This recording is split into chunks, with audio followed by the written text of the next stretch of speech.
So what basically felt like, I'd say a little bit of a bombshell was dropped yesterday when an interview quotes came out. I know video footage has come out today, but there was several quotes straight from the horse's mouth from Jim Ratcliffe about Amourim and his job security and where he believes the right timescale should be for him to pass a basically final judgment on whether Amourim is the right guy or not.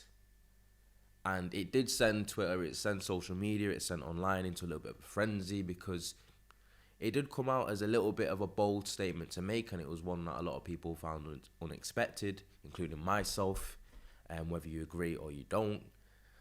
But the video footage today that I did see does seemingly give the idea that it could just be an owner saying the right things and saying what he needs to say. And I'm also an avid believer in you can believe something at some point, as in i.e. Ratcliffe, about whether he should be giving Amourim whatever time he stated, because I'm going to read the quotes about him possibly wanting him to be here for 3 years. I know I sound somber, but I've been really spending 24 hours trying to get my head around it, and I don't think it's actually as drastic as was first made out, because who knows? He could change his mind within the next month. A couple of bad results, the thought process can change. But I'm going to read the quotes, what he did say regarding Amourim and how long he thinks he should be in the job when he was pressed on an interview about United and the poor results and the struggles of the manager. And this is what he basically had to say. I've literally got the quotes in front of me. Got my phone out, got a fancy laptop out. I just thought I'd pull my phone up anyway. But on the time frame, for Amourim, Ruben needs to demonstrate that he's a great coach over 3 years. That's where I would be, 3 years, because football's not overnight. So, could that be in theory be in relation to the fact he has a 3-year contract? Could it be that? But it does seem as I've said many times before, it's Ineos's guy. It's Jim Ratcliffe's guy. It's their first big appointment under the new regime. And their mindset would have been from the get-go, because they did make a lot of references to 2028 and around that year about United wanting to be up there again, challenging, being relevant. And they probably had every intention of Amourim must get 3 years. But I don't think they quite anticipated it to go so poorly in the first year as it has. And that is an undoubted fact. And I still believe the way that they've approached it is they just, in almost an egotistical way, of not wanting to kind of lean away from that mindset that they initially had. But that 3 years is something you'd want to stick by, but I'm a big believer in that you have to show something worth sticking by.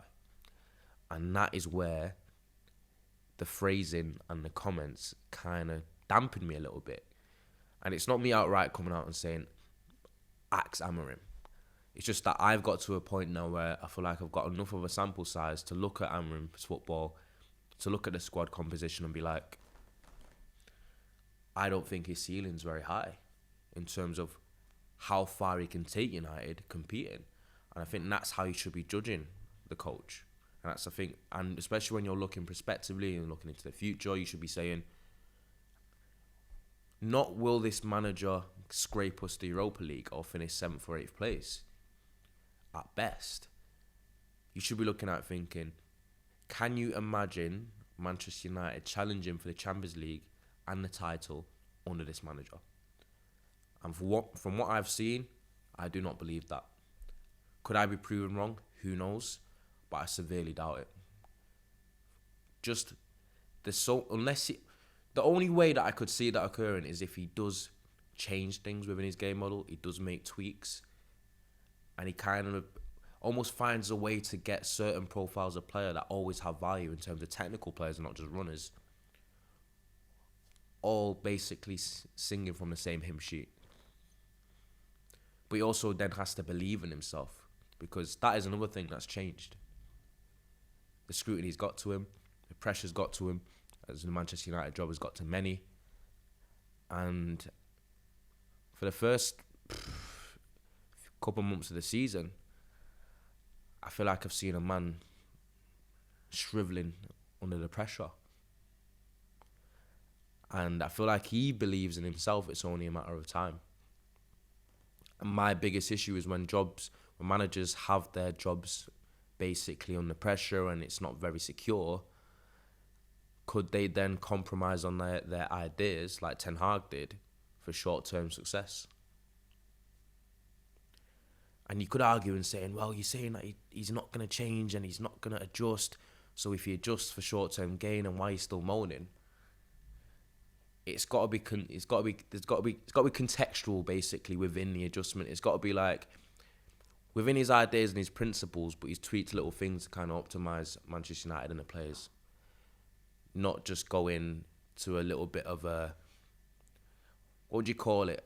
It might be disrespectful to Glasgow, but like almost like lower down the tables, what we used to accuse Ten Hag of basically just trying to pinch results in games to save his job, rather than playing in a way that seems sustainable and kind of attach the identity of what Ten Hag wanted and what could actually bring success to United. But obviously people saw me online. I was a little bit vocal about the comments. I think felt a little bit more chilled out when I saw him actually verbalise it rather than just reading quotes, because there was even more quotes that he did mention which made him seem like he was a little bit on the defensive when he said, when pressed on whether this means giving Amourim 3 years, he replied, yes. So he did double down. That's where I would be. 3 years because football's not overnight. On patience and avoiding rash decisions, he says you can't run a club like Manchester United on knee-jerk reactions to some journalists who go off on one every week.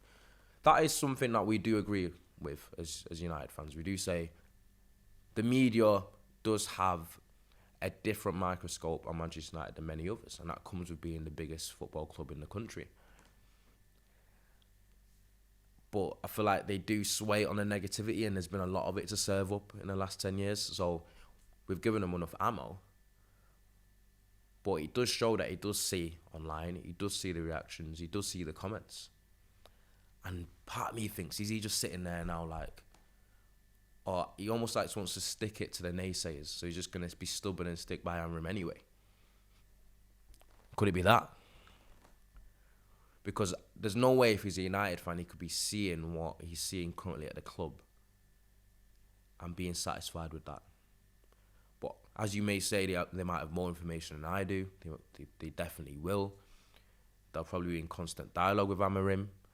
Maybe they have certain metrics that they're covering and that they're analysing. I know there's been a lot of data thrown about to start the season.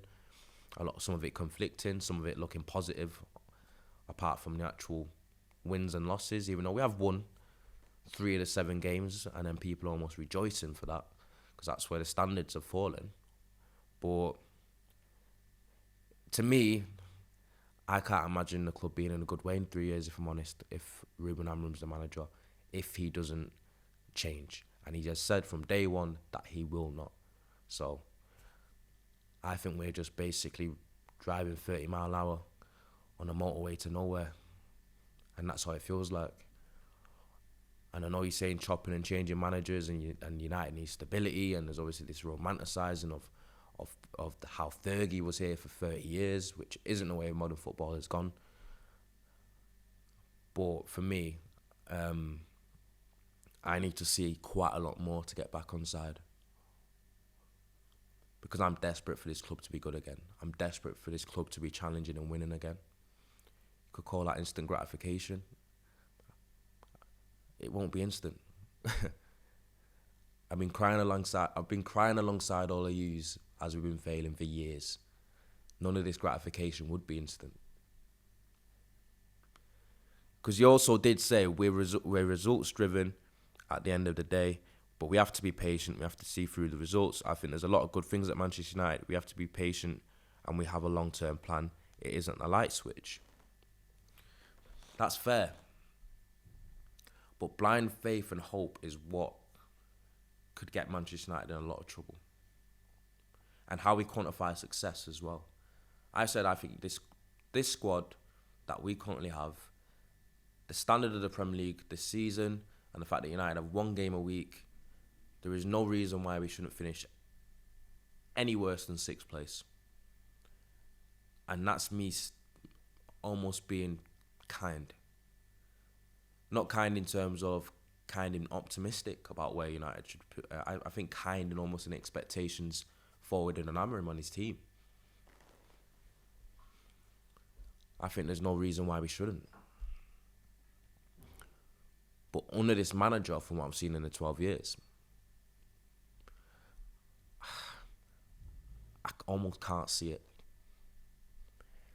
And I'm looking at the title race, I'm looking at the challenges, I'm looking at the parity in the league, and I'm like, if United had ran better from the boardroom, from the management and coaching, from the recruitment, just over the last 18 months to 2 years, I believe United could be challenging for a title as we sit here today. But we have a way of making situations much worse, thinking that they'll get better after it, because people believe sometimes things have to get worse to get better.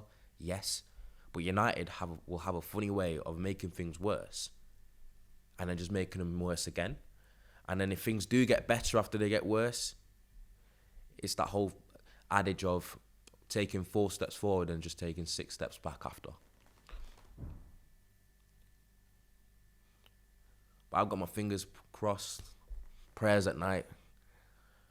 But Ratcliffe, Barada, Jason Wilcox, everyone, Ineos actually have to show us that they are the best in class. Because right now I haven't seen it. And the scrutiny is just as much as it's on them as it is on Amourim. And I think they know that. I think they almost have their reputation almost like wedded to Amourim. If Amourim fails, Ineos will fail too. And I think that's what's got him almost insulated in a way. But who knows, we'll see. I think he'll get a few more months at least. He'll make it to January. Might even make it to the end of the season. We just got to see where we end up. Because United have some big games coming up. They all are in the Premier League. Different tests every single week. We've started well at home. But you just don't know what you're going to get from this club. And you don't know what you're going to get from this team. Especially under Amourim. But what do you think? Do you think he's justified getting 3 years? That vote of confidence? Because that vote of confidence does seem like it just come out of nowhere. What do you think? Because I've got some serious doubts. But I know some of you are preaching patience, and I respect that. But I think there's got to be value behind the patience, and there's got to be an idea, and there's got to be a light at the end of the tunnel. And right now, I don't quite see it under Amourim. But who knows? So let me know what you think. Do you agree with Ratcliffe? Or his comments made you really concerned? Let me know.